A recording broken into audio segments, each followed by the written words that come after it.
Harper Lane stood behind the velvet curtains of the Plaza Hotel ballroom, her hands trembling around the old iPhone her mother had left her.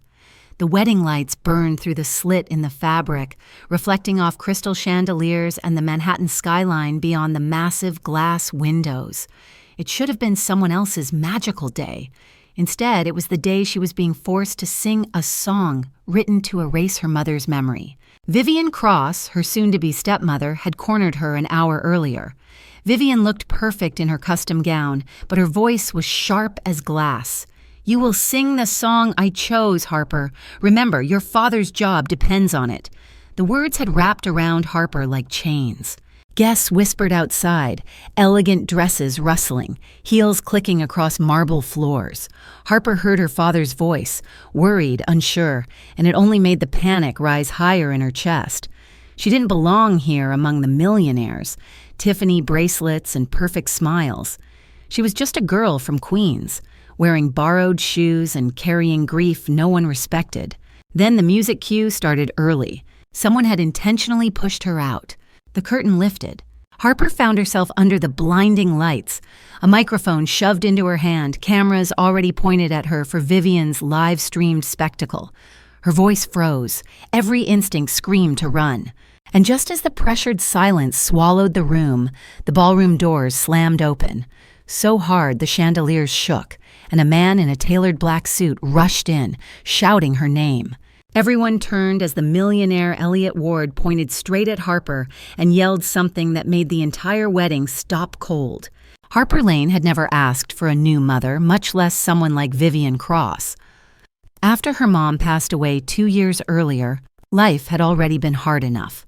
Their small house in Queens was always a little too quiet, a little too cold, and filled with memories that hurt to touch. Her father worked double shifts at a warehouse, leaving Harper alone most evenings with nothing but her schoolwork and the old iPhone her mom had handed her on her 10th birthday. On the back was a fading sticker that read, "Sing what you feel." It was the last thing her mother ever told her to do. So when her dad met Vivien, glamorous, confident, always dressed as if she had just stepped out of a Fifth Avenue boutique, Harper tried to accept it.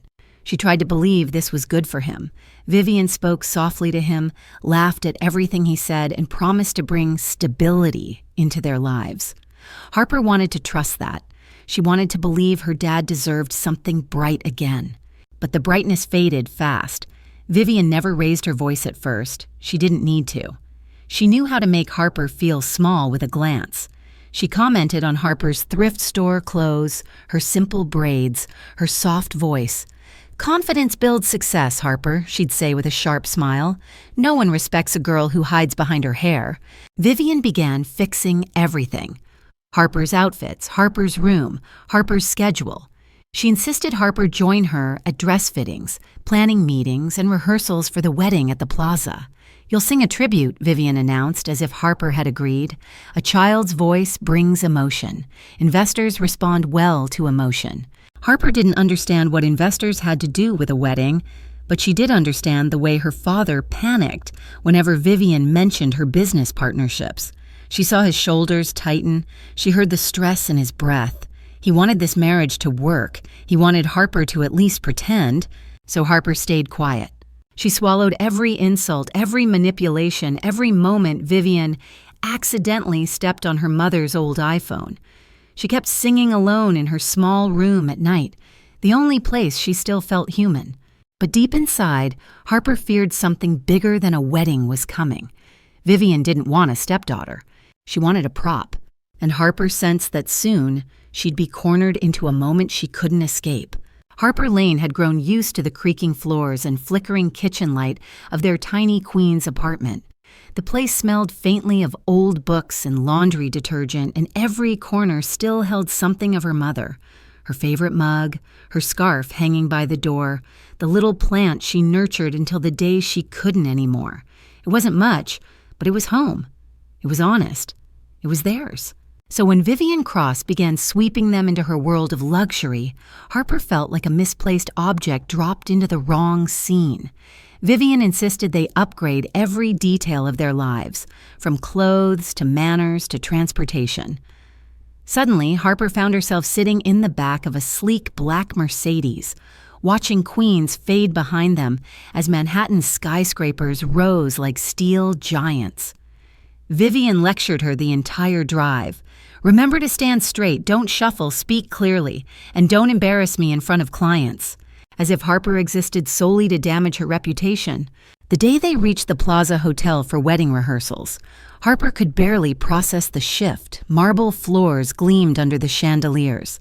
Hotel staff in tailored uniforms moved with crisp precision. A grand piano sat in the corner, polished so perfectly it glowed. Vivien walked through the lobby as if she owned it, her heels tapping with authority. Harper trailed behind, quiet, clutching the strap of her small, thrifted purse. Inside was her mother's worn iPhone, the only familiar comfort she had left. Vivien led them into the ballroom, walls lined with crystal sconces, gold trim, and an enormous ceiling mural that caught the light like the sky itself. Dozens of guests, planners, florists, and stylists worked around the space. It looked like a world meant for magazine covers, not for girls from Queens who still patched holes in their shoes with glue. Then came the moment that made Harper's stomach twist. Vivien handed her a shimmering dress. "You'll wear this during the ceremony. Try it on now. The designer is waiting." Harper hesitated. The dress looked expensive. Too expensive. I don't think I should." Vivien didn't let her finish. "Don't argue. You'll make us look unprepared." The fitting room was cold, lined with mirrors that reflected every insecurity she carried. As the stylist zipped the dress, Harper felt like she was being wrapped into a life that wasn't hers, a life designed to silence her. She didn't know it yet, but someone else in that ballroom was quietly watching her struggle, and their involvement would change everything she thought she had to endure alone. If the Plaza Ballroom looked like a dream, then Vivien Cross's words were the reminder that Harper Lane was living inside someone else's fantasy. Vivien floated across the room with flawless posture, her diamond bracelet catching the light as she directed vendors like a commander. Her smile was polished, her tone honey-sweet, until she glanced at Harper, then the softness vanished. "Stand straighter," Vivien hissed. "You look like you just rolled out of a bus stop." Harper flinched. She hadn't even spoken yet. But Vivien wasn't the only problem. A tall boy in a tailored navy suit approached, holding a cup of iced coffee like it was an accessory. His blonde hair was styled with carelessness that only money could buy. He stopped in front of Harper, looking her over as if assessing a product he didn't order. "Colton Reed, Vivien's son. So you're the charity case," he said. "Mom said you're singing at the wedding. Is that supposed to impress anyone?" Harper's cheeks burned. I didn't choose to sing." "Oh, I know. Nothing about you looks chosen." He smirked, then leaned closer. "Here's some advice. Don't mess up. There are important people coming. Real people. Not whatever you grew up around." Before Harper could respond, Vivien appeared beside him, placing a proud hand on his shoulder. "Colton, darling, be gentle. She's sensitive." The hypocrisy stung more than the insult. Vivien then turned to Harper with a businesslike tone. "Tonight you'll rehearse the song I selected. I want it perfect by morning. Don't make me regret giving you this opportunity." Opportunity. That was her word for control. A wedding planner called Vivien over, leaving Harper alone again. She tried to steady her breath, but her world felt tilted. Strangers judging her, lights too bright, the air too heavy. She missed Queens. She missed her mom. Then Colton, who had walked away, paused and glanced back. For a split second, something in his expression shifted, almost guilt, but he masked it instantly and kept moving. Harper didn't know why, but the uncertainty in his eyes unsettled her more than his insults.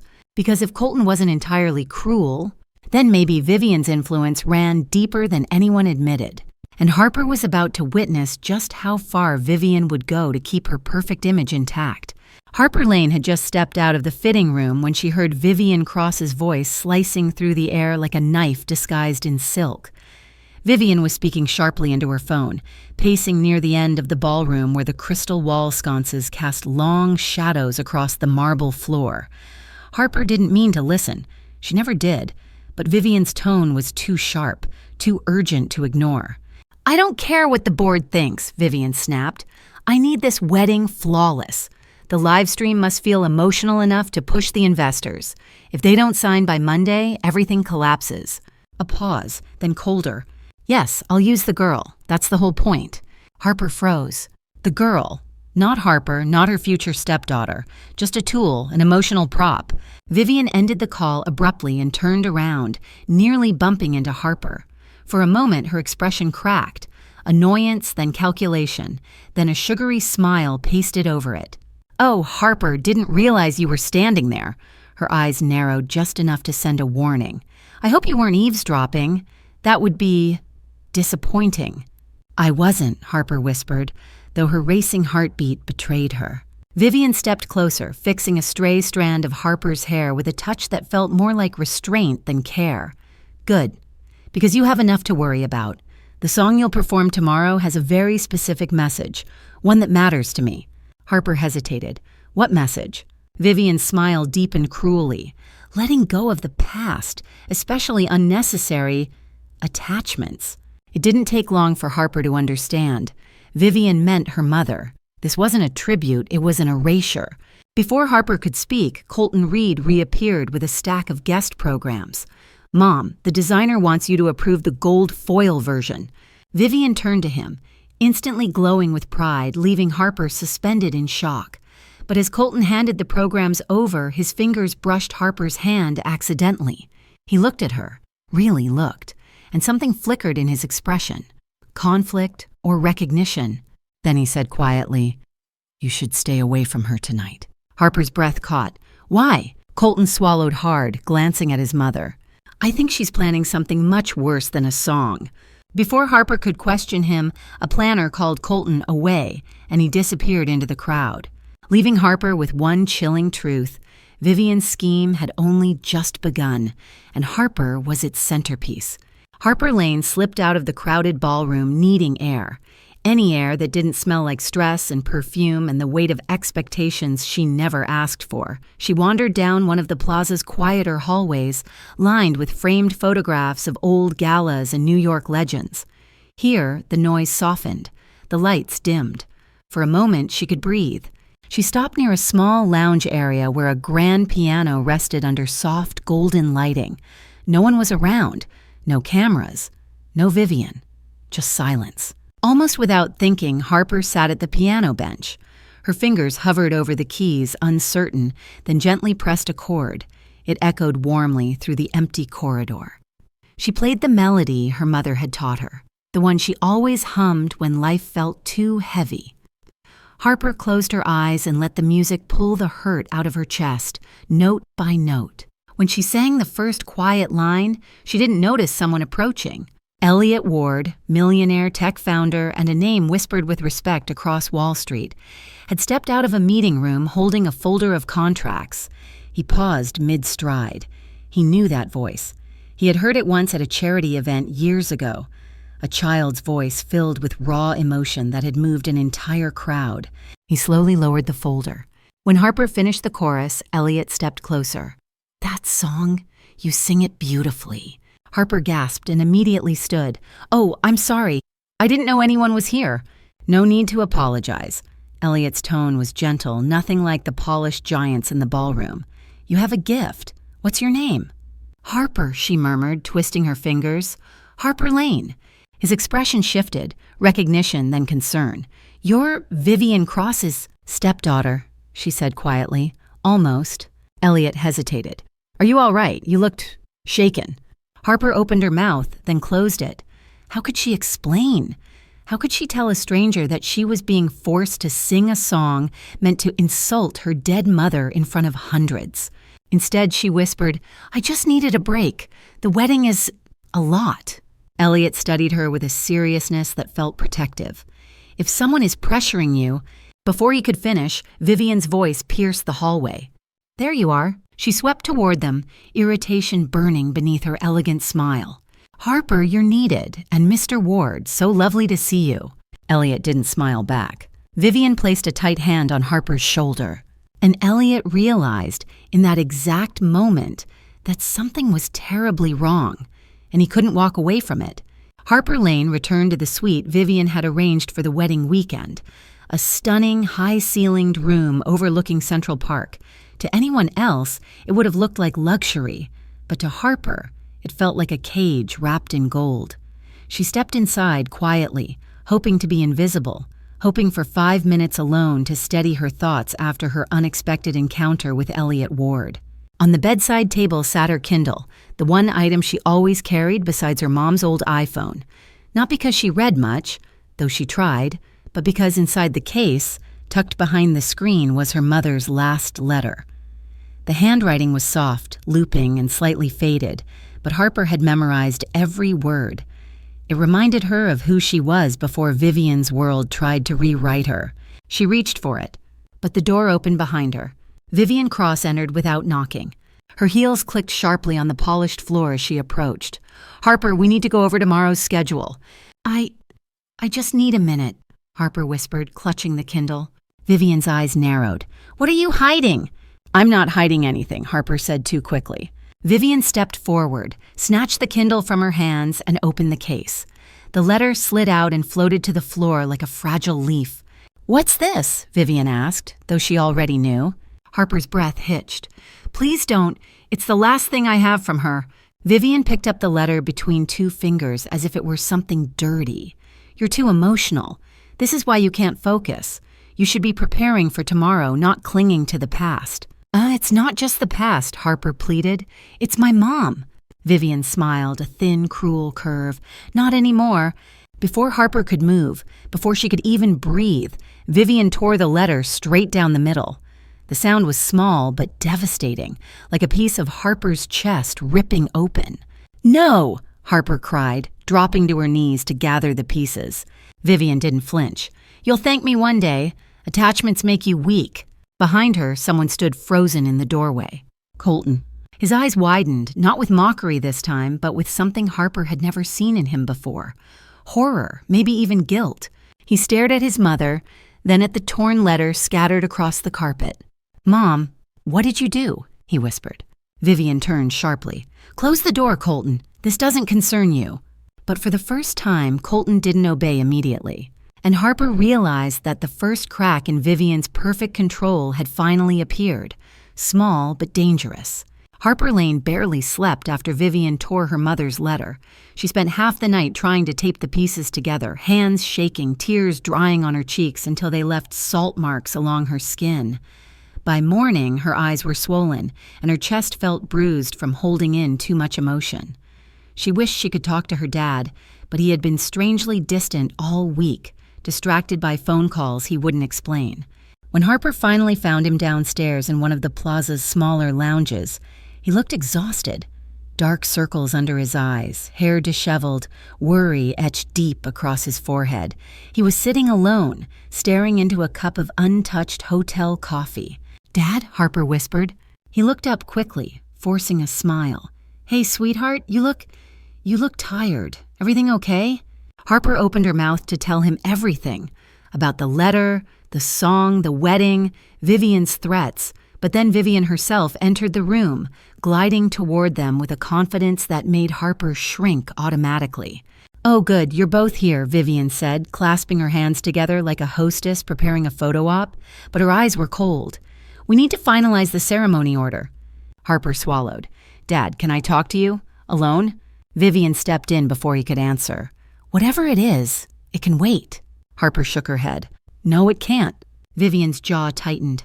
"Harper, you promised not to be difficult today." "I never promised." Her father suddenly stood. "Vivien, maybe she just needs—" Vivien leaned in close to him, lowering her voice, but not enough that Harper couldn't hear. "Remember our agreement. If this wedding falls apart, so does your position at Crawford Logistics. They were very clear, Daniel." Harper's blood ran cold. Her father's job? That was the threat. Her father's shoulders sagged. "Harper, maybe just try to get through today, please." It wasn't anger in his voice. It was fear. A deep, sunken fear that made Harper's heart twist. Vivien smiled, placing a gentle hand on his arm as if she were comforting him. "See? We're all on the same team." Harper stared at her father, hoping he would look up, meet her eyes, fight for her just once. He didn't. He couldn't. Vivien had trapped him too. Harper stepped back, her breath unsteady, because now she understood.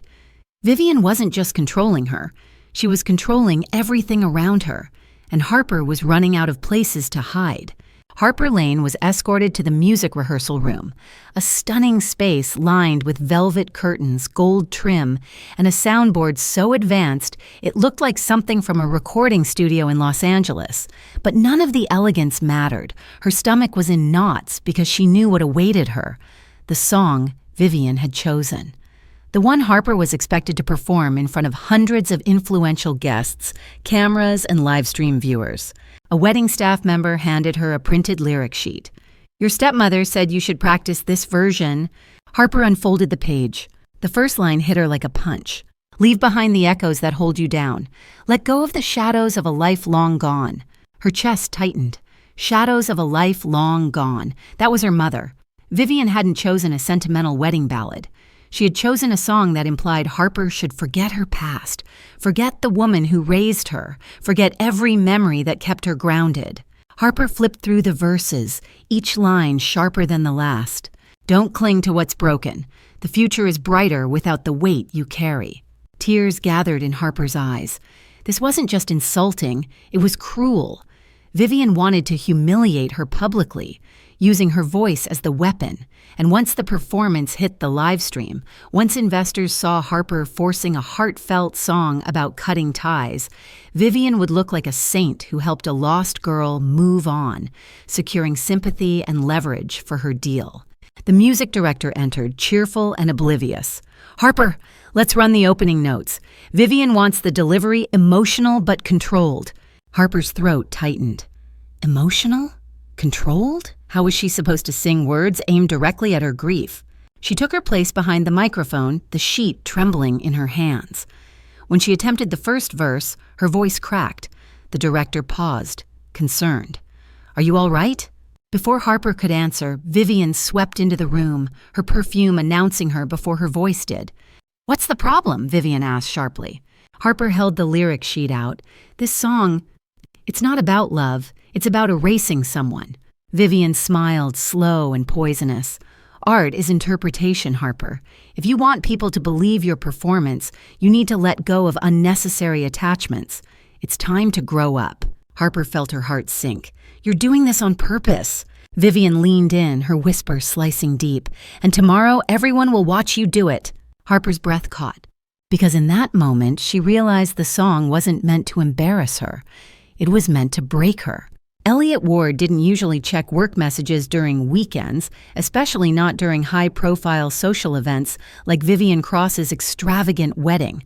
But something about the tension he saw in Harper's eyes lingered in his mind long after he left the hallway.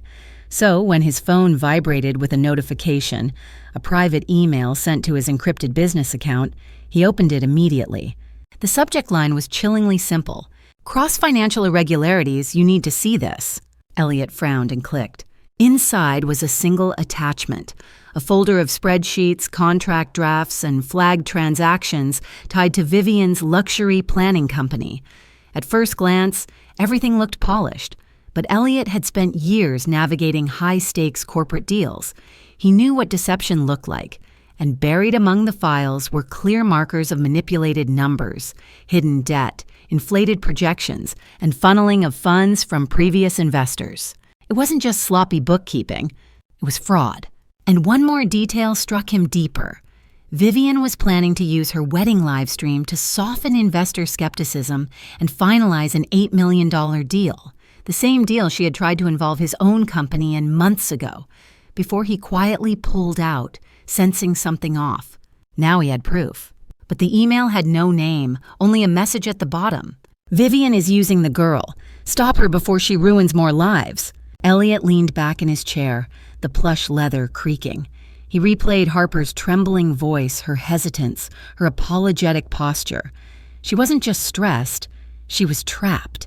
And now he understood why Vivien seemed desperate to control every detail of the wedding, including Harper. He stood abruptly. Someone knocked on his door. It was a hotel staff member.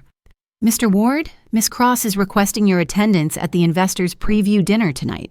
Of course she was. Vivien needed his influence in the room, one more polished piece in her facade. Elliot forced a polite smile. "Tell her I'll be there." But inside, a plan was already forming. Not reckless, not rushed, strategic. He would attend. He would observe. And he would wait for the right moment to expose everything. Still, one question burned in his mind. Who sent the email? He suspected only one person had both access to Vivien's files and a reason to want them revealed.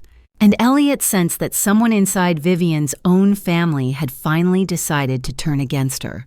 Harper Lane sat alone in the quiet corner of the mezzanine, hugging her knees to her chest. Downstairs, the rehearsal dinner buzzed with polished laughter, clinking glasses, and investors eager to be impressed by Vivien Cross's carefully choreographed image. Harper didn't want to be anywhere near it. She just needed a moment to breathe, away from the stage lights and the song that felt like a knife aimed at her heart. Footsteps approached. She tensed, expecting Vivien. Instead, Colton Reed stepped into view, hands in his pockets, posture awkward. Nothing like the smug confidence he wore earlier. He looked around to make sure no one was watching before sitting down a cautious distance from her. "You shouldn't be up here alone," he muttered. Harper didn't look at him. "I'd rather be alone than insulted." Colton exhaled sharply. "Yeah, I probably deserve that." Silence stretched between them. Harper expected him to leave. Instead, he leaned forward, elbows on his knees, eyes fixed on the carpet pattern like he couldn't bear to look at her. "Listen," he said quietly, "about my mom, about everything. There's stuff you don't know." Harper kept her gaze on the window. "I know she hates me." "No," Colton said, shaking his head. "She doesn't hate you. She hates anything she can't control, and you remind her of that." Harper frowned. "What does that even mean?" He swallowed, hesitating. For the first time, she saw something vulnerable in him. Fear, maybe even shame. "I sent the email," he finally whispered. Harper's head snapped toward him. "What email?" "To Elliot Ward," Colton said, voice cracking slightly. "The one with my mom's financial files. I copied everything from her work laptop. I've wanted to tell someone for months, but no one would believe me. My mom, she's been hiding a lot." Harper's heart pounded. "Why would you help Elliot?" "I wasn't helping him," Colton said. "I was trying to help you." Harper blinked, stunned. He continued, voice lower. "You think she only treats you badly? Harper, she's been controlling my life for years. What schools I go to, what I wear, who I talk to. She even edits my texts before I send them sometimes." His jaw tightened. "I sent the files because you're the first person she's hurt who didn't deserve it. Not that I deserved it either, just you woke something up in me." Harper didn't know what to say. Colton finally looked at her, eyes tired. "I know you won't trust me. You shouldn't. But you need to know my mom isn't done. She's planning something big for the ceremony. Something to make sure you can't ruin her deal." Harper's breath caught. "What is she planning?" Colton shook his head. "I don't know the details. Only that she said this wedding will seal every loose end. And I'm pretty sure you're one of them." Before Harper could respond, a distant shout echoed up the mezzanine. Vivien was looking for her, and this time, she didn't sound patient. Harper Lane hurried back toward the suite, her nerves tightening with every step. Vivien's voice still echoed up the mezzanine, sharp and impatient. Colton walked a few paces behind her, tense, constantly glancing over his shoulder, as if expecting his mother to appear at any moment. Harper clutched the small USB he had slipped to her, cold, metallic, and heavier than it should have been. Inside was everything. The evidence of Vivien's financial fraud, the proof Elliot Ward needed, the leverage Harper never wanted but suddenly depended on. "Keep it hidden," Colton whispered. "Don't tell anyone you have it, not even Elliot yet. Mom is desperate. If she figures out you know, she'll—" He stopped, the unspoken threat hanging in the air. Harper swallowed hard. "I'll be careful." They reached the suite door. Harper slipped inside quickly, heart pounding. She locked it and pressed her back against the wood, trying to steady her breath. If she could keep the USB safe until morning, maybe she could finally expose Vivien and stop the nightmare. She tucked it inside her mom's old iPhone case, the only place that felt sacred enough. Then she placed the phone under her pillow. Minutes later, exhaustion pulled her into sleep, light, restless, haunted. She woke abruptly to the sound of the suite door clicking. Her blood froze. "Dad," she whispered into the darkness. No answer. Harper sat up, barely breathing. A figure moved near the dresser, tall, broad-shouldered, familiar. Her father. "Dad?" she repeated softly. He didn't turn around. When he finally faced her, his expression was devastated. "Harper, I'm sorry." Then she saw what he held. Her mother's iPhone case. "Dad, what are you doing?" Harper's voice cracked with fear. "She said she'd get my job back," he whispered. "She said if I just took something." Harper's heart fractured. "Dad, no. That USB, it could expose her. It could protect us." But he shook his head helplessly. "Harper, you don't understand. Vivien showed me documents. She said I'm on a termination list. I can't lose this job. We can't lose everything again."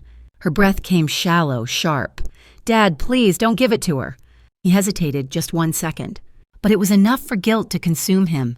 He stepped back, gripping the case tighter. "I'm so sorry," he said again, voice trembling, and walked out the door. Harper scrambled out of bed, reaching too late. The door slammed shut. Her mother's letter had been torn apart. Now the only evidence that could save her had been stolen, delivered straight into Vivien's hands. And Harper realized she wasn't just losing the battle. She was losing the people she loved to Vivien's control. Harper Lane didn't go back to sleep after her father left with the USB. She sat on the edge of the hotel bed, shaking, staring at the door as if willing him to return. He didn't. The city lights outside the window flickered against her tears, Manhattan glowing like a world she didn't belong in. By sunrise, her chest ached from holding in everything she wanted to scream. But she forced herself up. She had to get the USB back.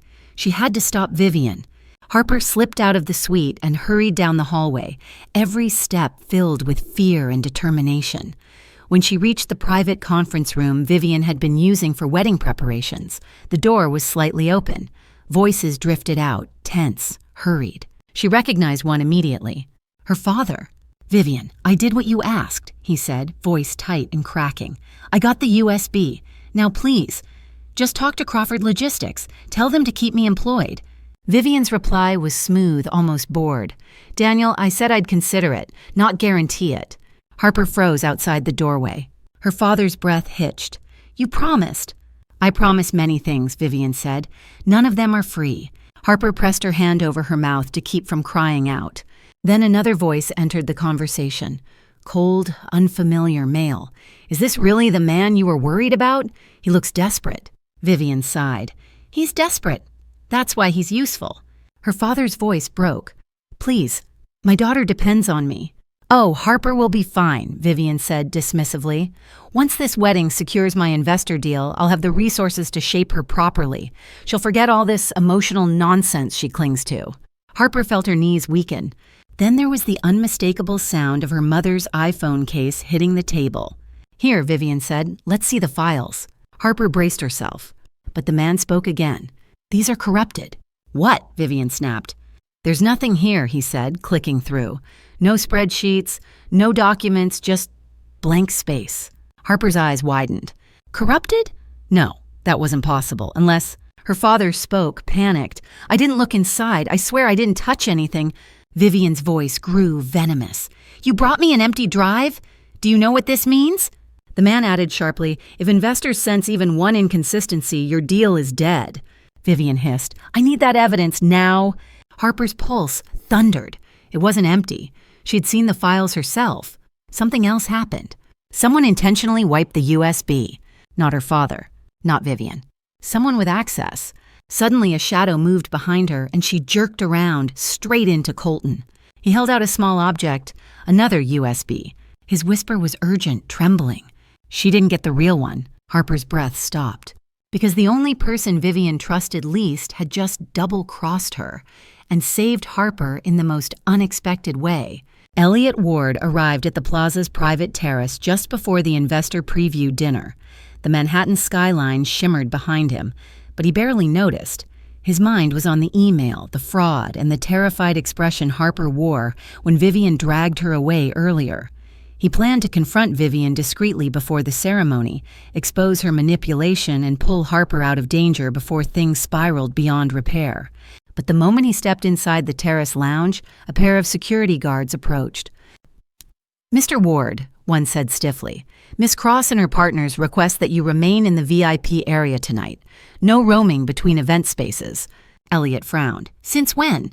"Effective immediately," the guard replied. "We were told it's for the comfort of the investors." He knew a calculated trap when he saw one. Vivien wanted him isolated, unable to approach Harper, unable to interfere, unable to follow his instincts. She must have sensed he was suspicious. A woman like Vivien didn't survive on charm alone. She thrived on anticipating threats before they bloomed. Across the room, he spotted her speaking with a sharply dressed man whose posture radiated power. The kind of investor who could make or break her entire future. Vivien laughed gracefully, her diamond earrings catching the chandelier light. But when her eyes drifted toward Elliot, the laughter didn't reach them. Her gaze was a warning. "Stay out of this." Elliot didn't. He stepped toward her, but the guards blocked his path again. "Sir, the event requires you to stay within the designated space." "Is Harper here?" Elliot asked sharply. "We can't disclose guest movement," the guard replied. That was enough confirmation.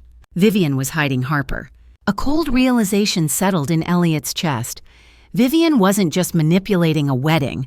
She was orchestrating a public performance, one perfectly curated to secure her deal, and Harper was the centerpiece of her emotional spectacle. Elliot retreated to a corner table, pulling out his phone. He tried calling Harper's father. No answer. He tried the suite line. No answer. Every avenue he attempted shut down quickly, as if Vivien had wrapped the entire hotel in her control. Then an email pinged. Anonymous again. "She will silence the girl during the ceremony. She must not succeed. Watch the ballroom at 4:15. Elliot's jaw tightened. Someone inside Vivien's circle was working with him. Someone who feared what she planned. But 4:15 was less than 2 hours away. And Harper was somewhere in this hotel, alone, unprotected, and running out of time. Elliot stood from the table, realizing that if he didn't break Vivien's blockade soon, the ceremony would destroy more than just Harper's voice. Harper Lane stood in the dim hallway outside the ballroom, her palms sweaty, Colton's real USB tucked tightly inside her closed fist. Moments ago, he had led her away from the conference room where Vivien threatened her father. His voice had trembled as he whispered, "You can't let her win. You have to use this." For the first time since arriving at the plaza, Harper felt something break inside her. Not fear, but the paralysis fear had cemented in her. Vivien had ripped her mother's letter apart. She had stolen her father's dignity. She had tried to turn Harper into a spectacle for her investors. And now she thought she could silence her entirely. Not anymore. Harper straightened her shoulders, feeling a new resolve burn through her chest. "I need to get into the sound booth," she whispered to Colton. "If I can replace the audio file before the ceremony, she can't force me to sing that song." Colton blinked in shock. "You're actually going to fight her?" Harper nodded. "I'm done letting her decide who I get to be." The sound booth was on the far side of the ballroom, guarded mostly by distracted staff preparing for the final rehearsal. If she timed it right, she could slip in unnoticed. Colton walked ahead to block the view of a pair of coordinators while Harper ducked behind a row of floral arches. The door was cracked. Inside, screens and mixers glowed softly, displaying every cue for the ceremony. Harper's pulse raced. She remembered enough from school theater club to know how to swap audio tracks. She slid the USB into a side port and waited for the files to load. She jumped when a tech assistant entered. "Hey, this area is restricted." Harper spun around. Her voice shook, but she forced strength into it. "Please, I just need to fix a file for Vivien Cross. She said it was urgent." The assistant groaned. "She always says things are urgent." He rubbed his temples. "Fine, 2 minutes." He walked out again. Harper exhaled shakily and clicked through the folders. Vivien's chosen song sat centrally in the cue list, ready to humiliate her in front of hundreds. Harper deleted it. In its place, she uploaded a simple audio bed, soft piano notes she'd once recorded on her mom's old phone. A melody meant for healing, not erasure. Her hands trembled as she saved the change. Colton peeked in. "Did you do it?" Harper nodded. "She can't control what comes out of my mouth anymore." But then a voice echoed down the hall, sharp, furious. "Where is she?" "Vivien." Her heels were approaching fast.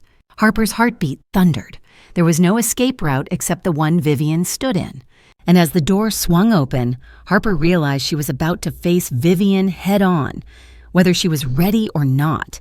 Vivien Cross stepped into the sound booth with the force of a storm, heels striking the floor, eyes blazing, breath sharp enough to cut glass. Harper Lane flinched instinctively, but she held her ground. She could still feel the adrenaline in her fingertips from deleting the humiliating song. Colton froze near the doorway, half hidden behind a curtain, conflicted but unwilling to abandon her. "There you are," Vivien said, her voice trembling with fury disguised as elegance. "I've searched this entire hotel. Why are you in here?" Harper's throat tightened. "I needed to fix something." Vivien's gaze darted to the soundboard, then to the USB port. Realization struck her instantly. Her face changed. First surprise, then a dark, simmering anger. "What did you do?" Harper lifted her chin despite the tremor in her hands. "I changed the song." Vivien's laugh was brittle. "You changed my ceremony music? Do you have any idea how much planning goes into—" "You were using it to humiliate me," Harper interrupted, voice cracking but steady. "You wanted everyone to watch me break." Vivien stepped closer, invading Harper's space, her perfume suffocating in the small room. "Sweetheart, please, you're being emotional. This wedding is bigger than you, bigger than your little memories." "They're not little," Harper whispered. "They're all I have of my mom." Vivien's expression flattened. "Then it's time to let go." Behind her, Colton finally moved. "Mom, stop. She's not doing anything wrong." Vivien spun on him. "You stay out of this, Colton." "No," he said, voice firmer than Harper had ever heard. "You don't get to keep hurting her just because you think it makes you look powerful." Vivien glared at him as if betrayed by her own creation. "You ungrateful—" But she didn't finish, because at that exact moment, a wedding coordinator called from down the hall. "Mrs. Cross, we need you in the ballroom. It's almost 4:15. Vivien stiffened. That number meant something. Harper saw the flicker of calculation in her eyes. Elliot's anonymous email had mentioned it too. Something was planned for 4:15. Vivien smoothed her dress, forcing composure back onto her face. "We're not done," she hissed quietly. "You will sing what I tell you to sing, and you will behave." "I won't," Harper whispered. Vivien paused in the doorway, eyes narrowing in icy warning. "You think you have choices. You don't." Then she left.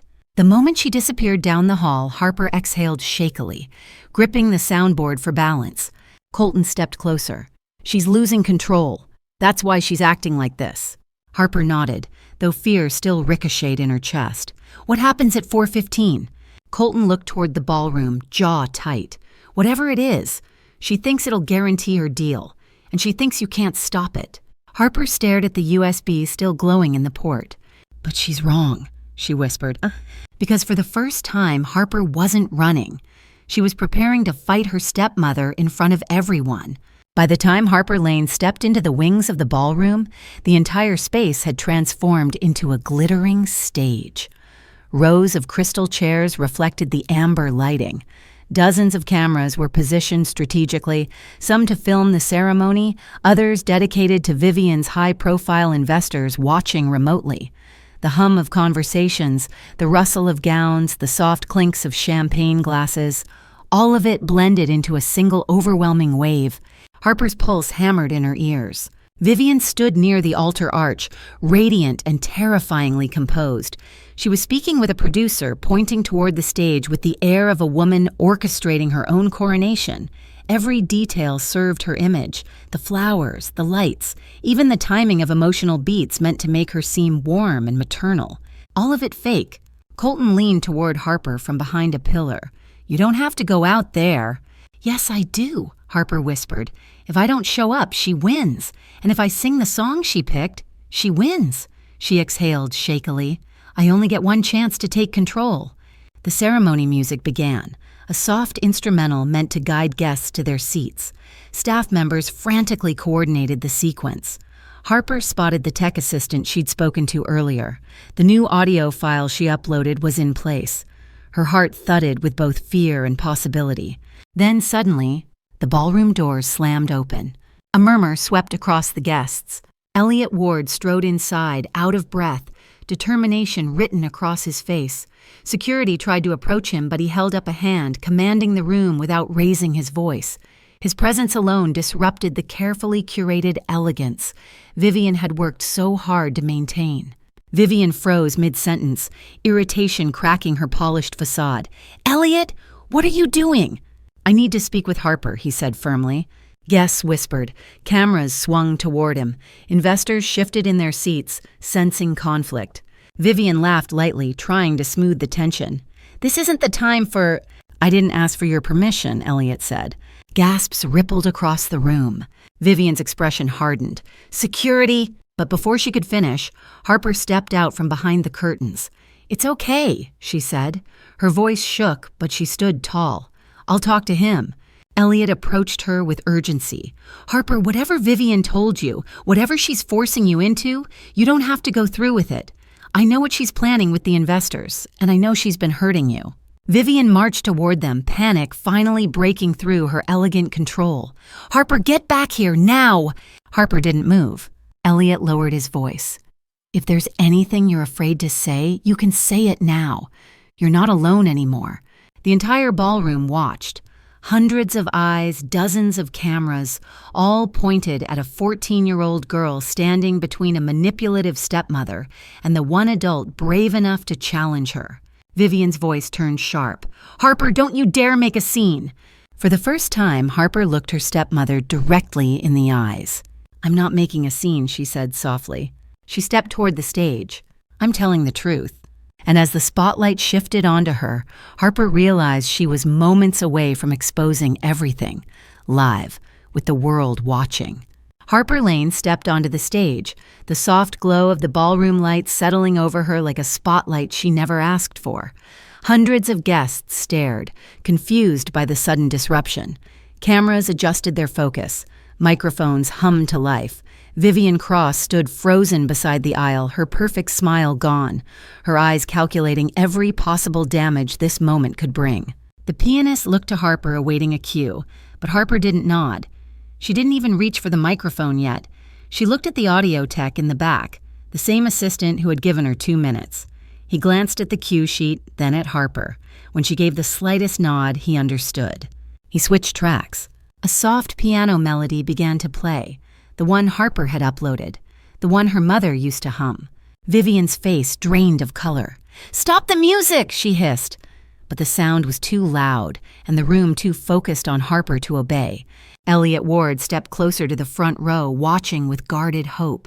Harper gripped the mic. Her hands trembled, but her voice didn't.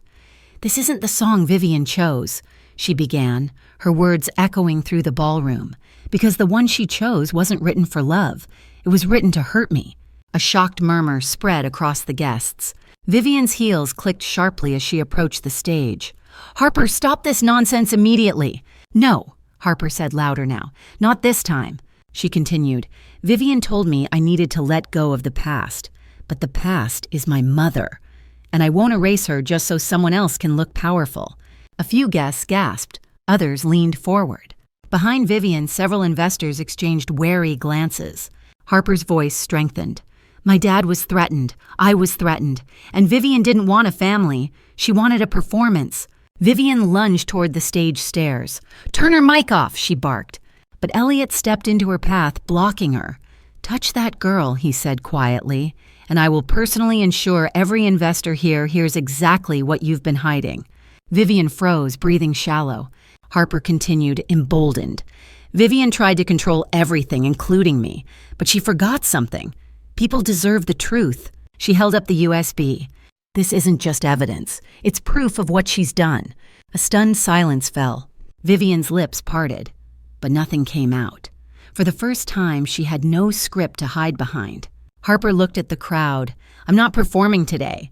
I'm telling you who she really is." And as security and investors closed in on Vivien, Harper realized she had finally taken back her voice, right when Vivien least expected it. For a long, breathless moment, the ballroom was silent. Then the room erupted. Whispers, gasps, chairs shifting as investors and guests leaned forward to process what they had just heard from a 14-year-old girl standing alone under the lights. Vivien Cross, the flawless planner, the poised bride-to-be, the woman who orchestrated everything, was unraveling. Harper is lying, Vivien finally choked out, grabbing the back of a chair for balance. She's a troubled child. She doesn't understand what she's saying. But the investors didn't look convinced. Elliot Ward stepped toward the center aisle and raised his voice just enough to command attention. I have reviewed the files. The inconsistencies in your financials are real, Vivien, and based on what Harper has said, it's clear there was coercion involved. A wave of tension surged through the room. Cameras captured everything. Vivien's fiancé, Richard Hale, turned toward her, confusion twisting his face.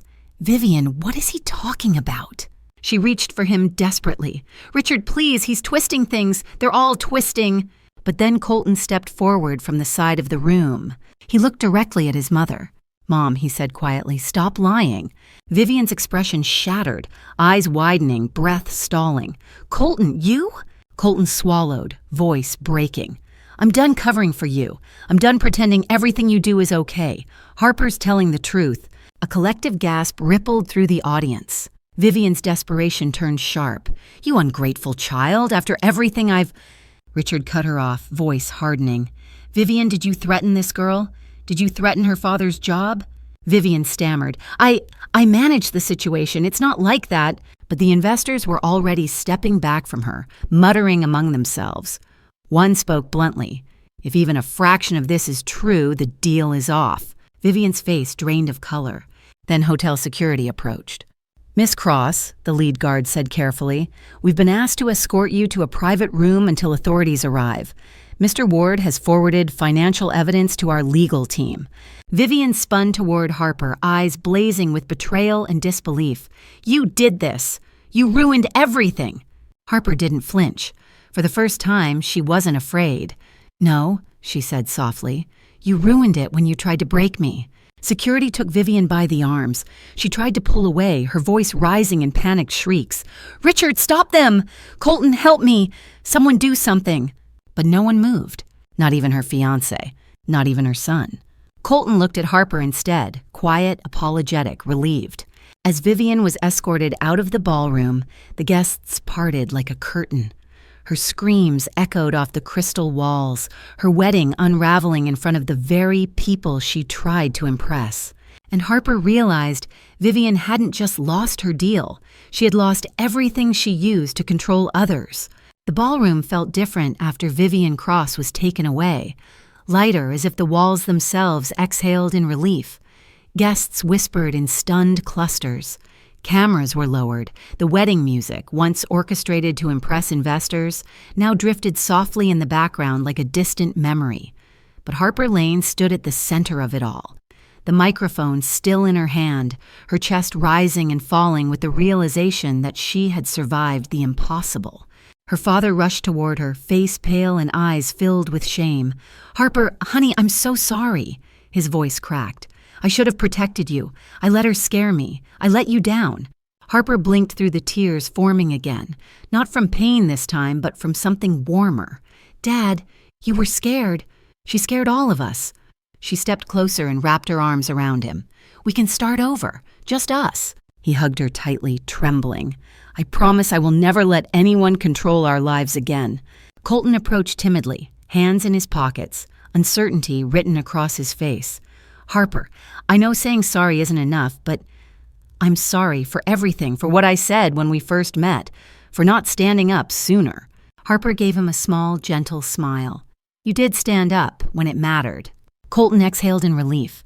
Then Elliot Ward stepped forward. He wasn't smiling, not out of coldness, but out of quiet respect. Harper, he said, I forwarded the evidence to the authorities. Vivien will face everything she tried to run from, but I need you to know something else. She looked up at him. You're brave, Elliot continued, not just for exposing her. Any adult could have tried that, but for speaking your truth in front of people who didn't deserve to hear it. That takes strength. Harper's cheeks warmed. I didn't want her to hurt anyone else. That, Elliot said, is why I want to give you something. He pulled out an envelope, thick, official-looking. I've arranged a full scholarship for you to attend the Manhattan Academy of Performing Arts, he told her. Voice training, songwriting, studio access, everything you need to grow your gift, if you want it. Harper gasped, her hands trembling. "Are you serious?" "Completely." Her father's eyes filled with tears again, this time pride. A staff member reactivated the ballroom microphone, but Harper didn't feel pressured anymore. She stepped back onto the stage on her own terms, holding the mic gently. "This song," she said softly, "is for my mom, for the voice she gave me, and for everyone who's ever been told to stay quiet." The piano began, her melody. Harper sang. Her voice shimmered through the chandeliers, steady, warm, and full of hope.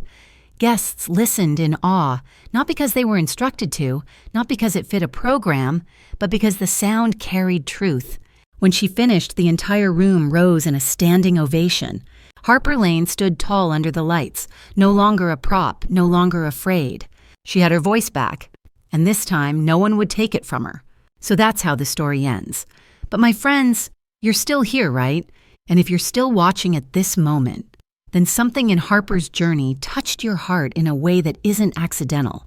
Maybe it reminded you that every one of us faces moments where our voice feels small, where someone tries to dim our light, or where fear makes us quiet. But like the Stoics remind us, the obstacle is the way. Marcus Aurelius. Harper didn't break because of what happened. She rose because of it. And that's something each of us can carry into our own lives. Her story shows that courage isn't loud. Sometimes it's just the soft decision to say, "Not anymore." It teaches us that truth may shake the world for a moment, but it always settles in the right place. And healing? Healing begins the second we realize our worth was never in someone else's control. If this story stirred something in you, hope, strength, even a quiet reminder that you matter, then don't keep it to yourself. Like, share and subscribe so more people can feel what you just felt. We're building a community that chooses courage, truth, and healing together. Thank you for staying till the end. Your presence here, it means more than you know.